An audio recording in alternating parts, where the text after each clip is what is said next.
Hello and welcome to today's episode of Noshing with Nashies. I've got a dupe for you today. We're going to do Texas Roadhouse Rolls. I've never made these before, so it'll be a lot of fun. For this, we're going to need flour. We're going to need scalded milk, which I show you how to do in the next portion of the video. We're going to need some honey, some salt, some yeast, an egg, and some butter. Now, there are two differences I'm going to do from this recipe that will be linked in the description. Number one, I'm using salted butter, so I'm going to cut back my salt a little bit. Number two, I am using instant yeast, so rather than mixing it in with the milk and honey mixture, I will be mixing it directly into my flour. All right, let's get started. All right, so here in my saucepan, I have 1 1/4 cups of milk that I'm going to scald. I've got my stovetop set at 4, which is about medium on it, and the reason why we scald our milk is to kill off the protein in the milk that would interfere with the gluten, which would interfere with our rolls rising. So I'm not going to let you watch, or I'm not going to make you watch this in slow motion, but I am going to go ahead and show you the sped up version so that you can see what scalding is. We want to see the milk steaming and have little bubbles forming on the surface, but we do not want it to come to a boil and burn or curdle or anything like that. All right, so I'm just going to let this go in fast motion, and I'll let you know just about how long it takes.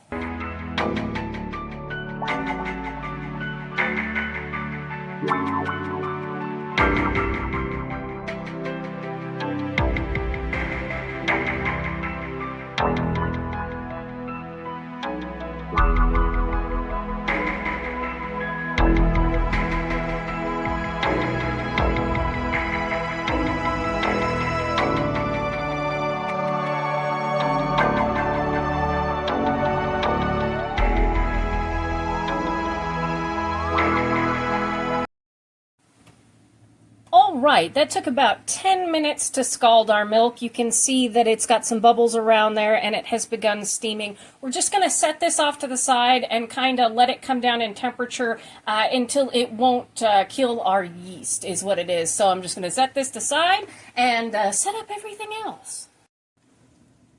All right, I have my 4 cups of flour here, and the way that we measure this instead of packing anything down is we want to spoon out our flour so it's nice and fluffy. We don't want it packed down, that's going to be too much flour. Then I'm going to come in with my yeast, and I'm just going to mix it into my flour. Oh, of course I didn't cut this well enough. We're going to mix this in. Now, normally you would put it into the milk mixture with the honey and it would foam. That's if you're not using instant yeast. So you want it to kind of come together, but with instant yeast it doesn't need it. And we're just going to kind of fluff this together so it incorporates through.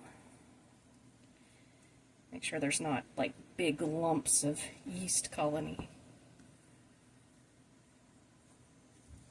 All right, I'm just going to mix that together because we're going to use half of that in a minute. And then I'm going to come in with my metal bowl here. And I am going to put my scalded milk, which hopefully I remembered to put that properly, into there. It's 1 1/4 cups of the scalded milk. Then we're going to come in with our melted butter. This is 3 tablespoons now. I'm using salted. It's perfectly fine to use unsalted and go with the regular amount of salt that it calls for in the recipe. I'm just going to go in with a couple of shakes here of extra to make sure that we do have, because it calls for a full teaspoon. So we shall do that. Let me grab my whisk here and do a little whiskey. Make sure everybody is cool enough. And you want your milk to be warm, but you don't want it to be so warm that it's either going to kill off our yeast or it's going to cook our egg. Okay, I'm going to come in with 1/4 cup of honey here. Now, I did 50-50 regular honey and Mike's hot honey because I had some of that up there. And you can flavor this any way you want, honestly. You can put herbs in there, but we're going for the classic Texas Roadhouse roll here. They are so good. But I thought the hot honey doing half and half would be quite tasty. And we're just going to make sure that our honey gets incorporated. That's the sugar that's going to feed our yeast. Like So, all right, now we're going to come in with 1 room temperature beaten egg.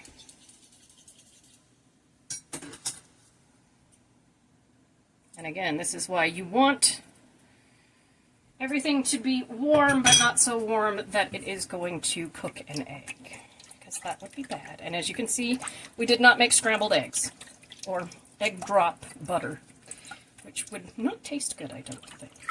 All right, I'm going to switch over to my spatula here. We're going to come in with half of the yeast mixture, mix that together. Ooh, we want to make sure that honey is incorporated.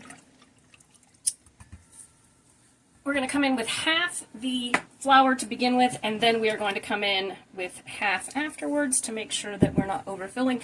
And also, because this will involve kneading, which I will not make you watch all of it, I have extra flour to the side to flour my silpat, which I have down here. All right, let's go in with about half of this flour mixture.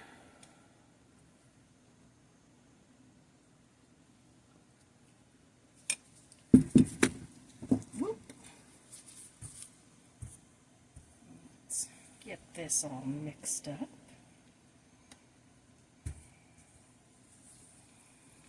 Whenever I'm baking anything with flour, I'm always covered in it by the end. A little ASMR.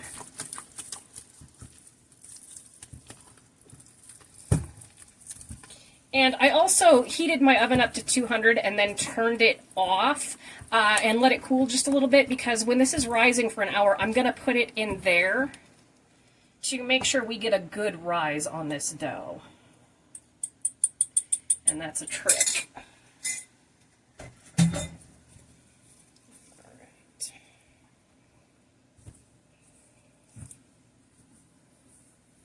And don't worry, my bowl's clean, my dish loppins are clean, my silpat is clean, so everybody can touch each other. It's fine.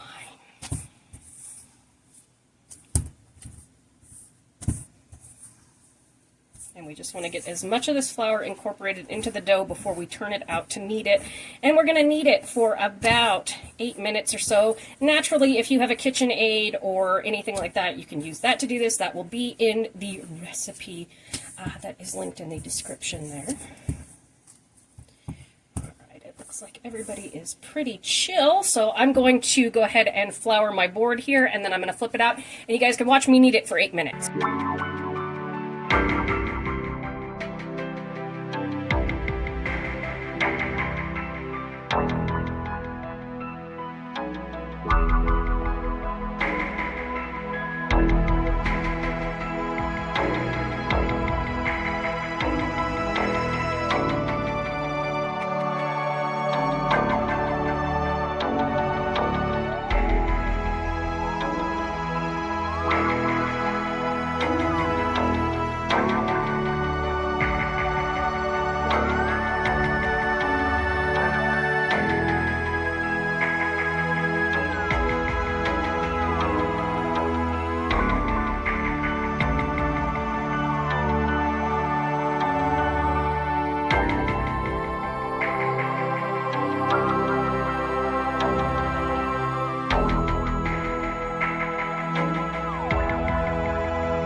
That took me a little less than 8 minutes just because I'm pretty proficient at kneading dough. I'm not the greatest baker, but I'm good at that part. So we're going to let this chill out in a greased bowl for about an hour, let it rise, and then we're going to come back, we're going to punch it down, we're going to cut out our rolls, and then let them rise again. See you in just a bit.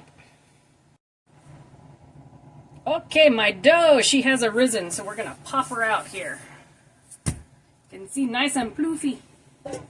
It's floofy. And we're just going to punch this down, and we're going to roll it out until it's about a ½ inch thick. Try a little bit of flour here so it doesn't stick.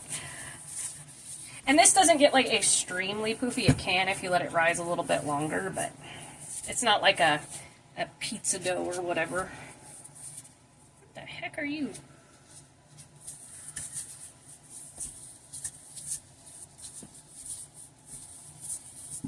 Excuse my rolling of this. Is going to be a little funny because of my space here. But you can see it rolls out quite easily, which is nice.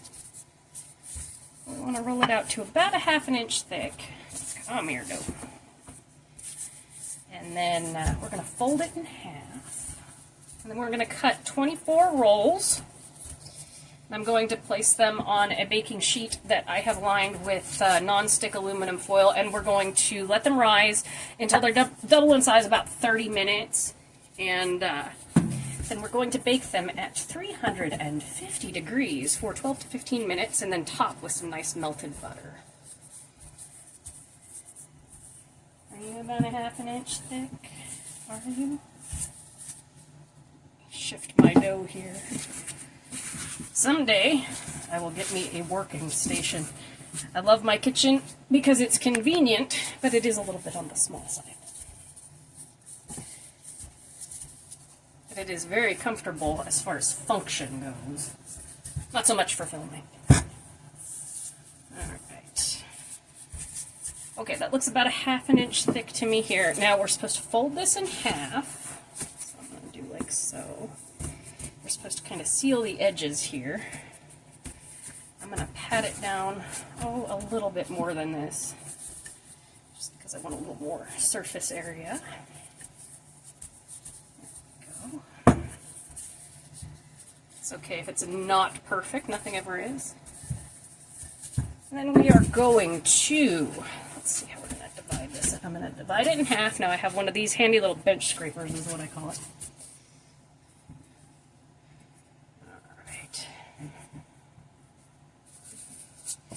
Like so. Go in half. So you can see it. And I'm just going to make you one roll over here. It's going to be a cute little triangle roll.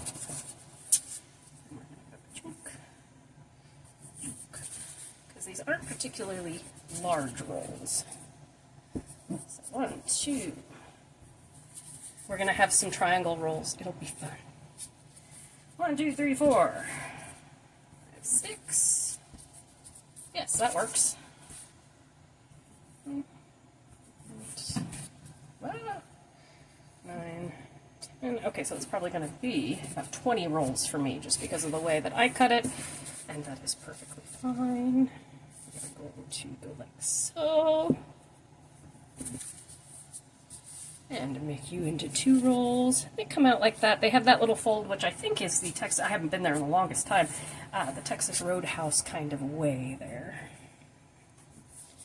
Go like so. And cut you in half.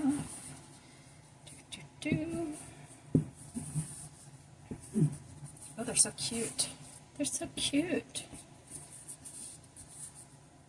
Alright. So, and I do recommend one of these. Like I said, it's a dough scraper, bench scraper, German steel. They're fantastic. And we have our little, cute little rolls. Okay, I'm going to place these on my baking sheet, let them rise for a ½ an hour, and I will show you what that looks like in about 30 minutes. It made 22 the way that I cut them, so it came out pretty close. I'm happy with it. They have not risen yet, but what I wanted to say is with this dough recipe, actually, if you wanted to take a triangle piece like that, roll it out a little bit flatter and fry it, you would have yourself a pretty decent sopaipilla with this dough. So I'm going to let these rise. I'll see you in ½ an hour. Alrighty, my yeasty beasties have arisen, so we are going to stick them in a 350-degree oven for 12 to 15 minutes, and then we're going to brush with some melted honey butter. See ya in just a bit. That took about 15 minutes, and they came out beautifully. You can see the bottom there. They are perfect, just like the restaurant. Now, I mixed up some honey butter on the side here, and you just go over and you just brush on the top like so. Which I'm doing one-handed, and I'm going to finish that up. And I wanted to show you also, this is the hot honey that we use. It's the Mike's Hot Honey. It's fantastic. They usually get it at Costco. All right, I will see you for the final in just a second. And here we have our final product. You can see how beautifully glossy they got once we buttered the top of those. And I taste tested one, and let me tell you, they live up to the reputation of Texas Roadhouse Rolls. They are so good, and they were pretty easy. I do recommend trying these out. Thank you so much for joining me for this episode of Noshing with Nashies. If you have enjoyed, please like, comment, share, and subscribe, and I'll see you in the next one. Bye!